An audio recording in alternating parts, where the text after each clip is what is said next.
Hand over $10 million. You've got your father-in-law's inheritance, don't you? Excuse me? What are you talking about? We need it to cover your sister's compensation. One day, my husband dropped this unbelievable bombshell, and to make matters worse, he even canceled our daughter's education savings plan behind my back. That was the last straw. If he wants to play this game, I'll fight back with everything I've got. My name is Opal. I live with my husband Leopold and our middle school daughter Abby. Our family has always been close, and we often have lively conversations. For the past few years, we have been living a fulfilling life despite our busy schedules without any troubles. I lost my mother when I was very young and was raised in a single-parent household by my father. My father, too, passed away from an illness 2 years ago. By the time his illness was discovered, he had only 6 months left to live. That's why it was a huge shock when my father passed away. The only reason I was able to overcome my father's death was thanks to the support of my husband and daughter. Because my father owned several businesses during his lifetime, the inheritance left to me amounted to several tens of millions of dollars. Although I had been working full-time and had a fair amount of savings, the sudden influx of such a large sum of money left me in disarray. When I received the inheritance, I consulted with my husband, keeping the exact amount confidential. What should we do with such a large amount of money? They say having too much money can change people. But it's something your father-in-law left for us, isn't it? Well, yes, but... After all, Abby has high school and college to think about in the future. Shouldn't you just gratefully accept the money, Opal? You're right, I should. After several discussions with my husband, we decided to save my father's inheritance, not as money to be used freely, but as money to be used in a family emergency. And for the past few years, I have kept my promise and haven't touched my father's inheritance at all. We had always been prudent with our spending, carefully managing on our combined incomes and leading a peaceful day-to-day life. Until one day, when my husband came home with an unexpected bombshell. Hey, Opal, can we talk for a second? Busy with the dishes, I responded, "What's up?" To which he dropped the bomb. My parents have asked us for a loan. Your father's inheritance is still there, right? Wait, what? What are you talking about? I don't fully understand it myself, but they seem to be in financial trouble. We don't have that kind of spare cash in our savings, do we?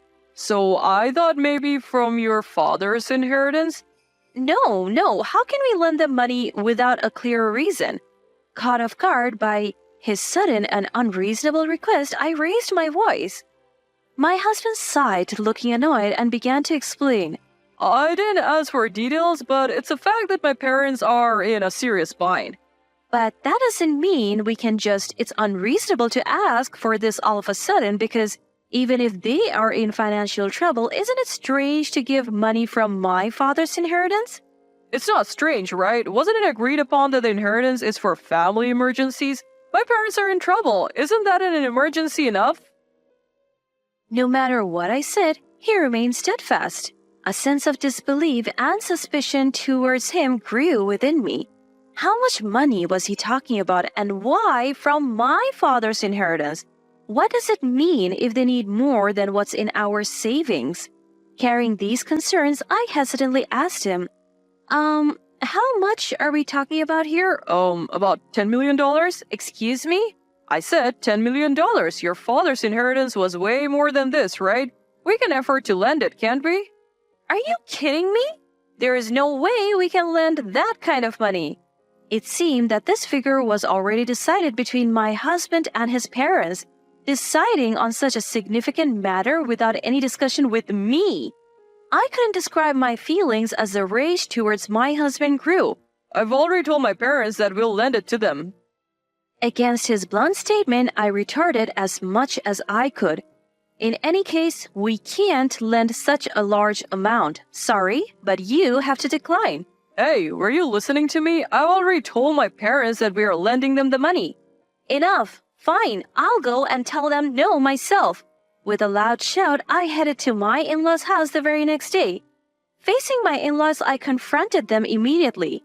So, tell me, why do you need $10 million? It's a lot of money. Well, that's, dear. That's, darling. My in-laws exchanged glances, faltering to respond. Their vague attitude infuriated me, and I raised my voice then and there. Enough is enough. You can't even tell me what's it for? And yet you expect me to lend you $10 million? If you're not going to explain, then I'm not going to lend it, I said. Hold on a minute, Opal. Calm down for a moment. Calm down? How can I possibly calm down if you're not going to talk? I'm leaving. And as I stood to leave, my mother-in-law shouted, Wait! Oh, well, the truth is, Shiloh, my daughter, has been unfaithful again, and now her husband and the other woman's wife are demanding compensation. What? What? Again? Shiloh did the same thing 4 years ago, didn't she? Yes, and now we need $10 million to pay them off. $10 million in compensation is a significant amount. What on earth is she doing? And so Shiloh, my husband's sister, had cheated once before. Leaving her child with me, she would slip away to meet other men. The first time she cheated, her parents took on the responsibility of paying the compensation, and she never had to pay a dime, and now it was happening all over again? Watching me shake with anger, my mother-in-law awkwardly continued, Pal, remember how upset you were when Shiloh cheated the first time? That's why you had my husband ask me for $10 million without giving a reason? Yes, would you be able to? I had thought I was immune to such trouble, but this was the state of my husband's family. Why did my husband and in-law spoil Shiloh so much? It was because of the circumstances of her birth. Unlike with my husband, Shiloh was born via emergency C-section after a difficult labor. After a birth that left her between life and death, and with a long-awaited baby girl in their arms, the parents were overjoyed. With a beloved little sister in their lives, my husband too adored Shiloh. With affection from her brother and parents, Shiloh grew up to be a self-centered monster with barely any moral sense. That night, I confronted my husband about the conversation with his parents, but he was nonchalant. Shiloh can't afford $10 million, neither can Mom and Dad. You're the only one we can turn to, pal. You get that, right? It's not about getting it. Why should I have to pay your sister's compensation? Shiloh is your sister-in-law, isn't she? Don't you want to help your family?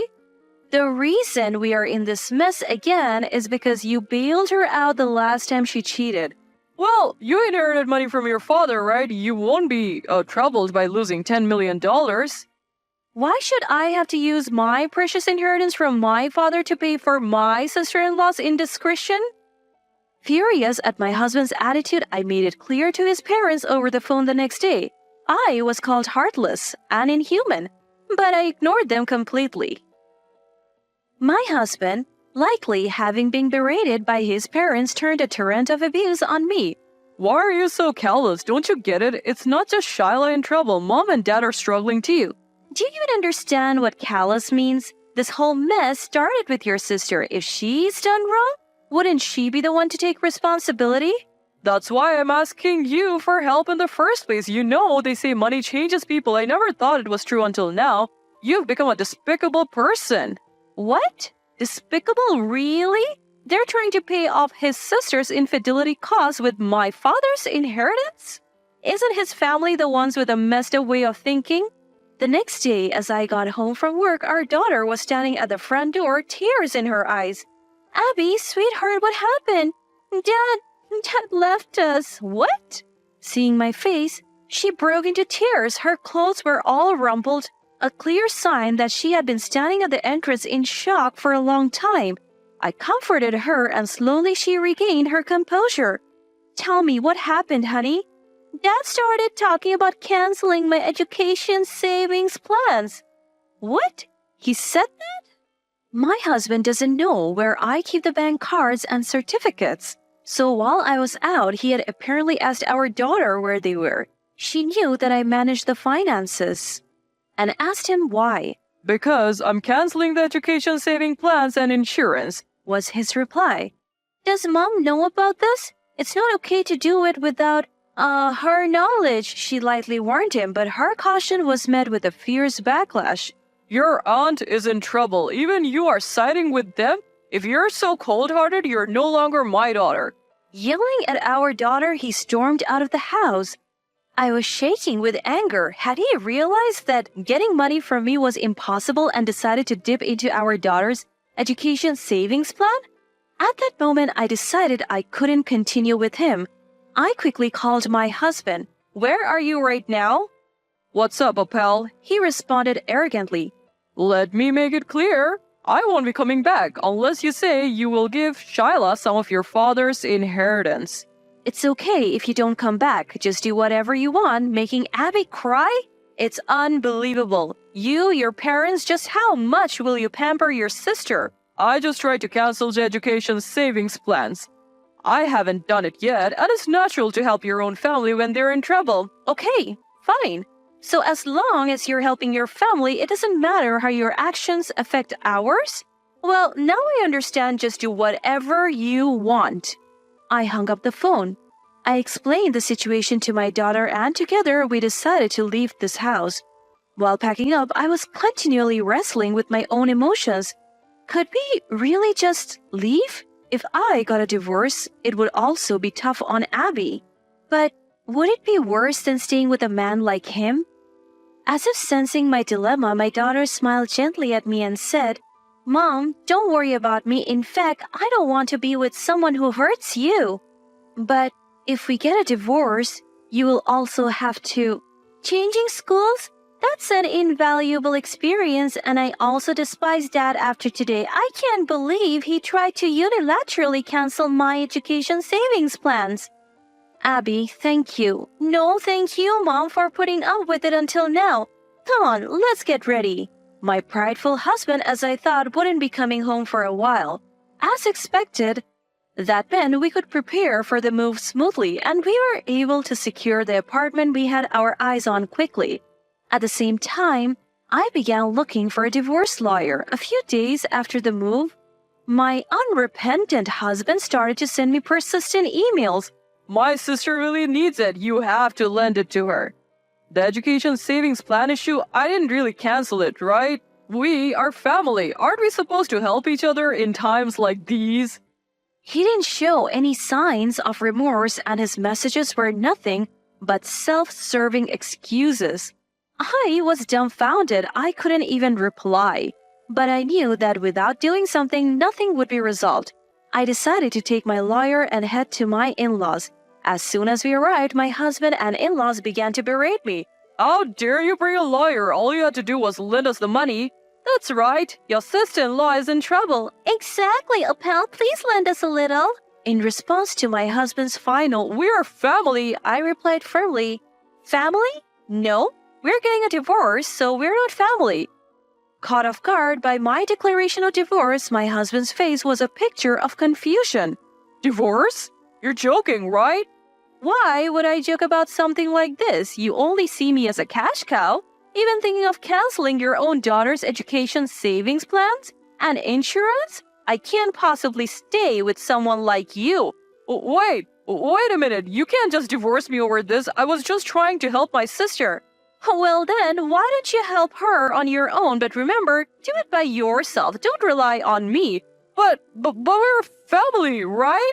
We are not family anymore. Didn't you hear? Stop being so stubborn. It's because of you and people like you that my sister thinks she can do anything. If you love your sister so much, then live by licking each other's wounds for the rest of your lives.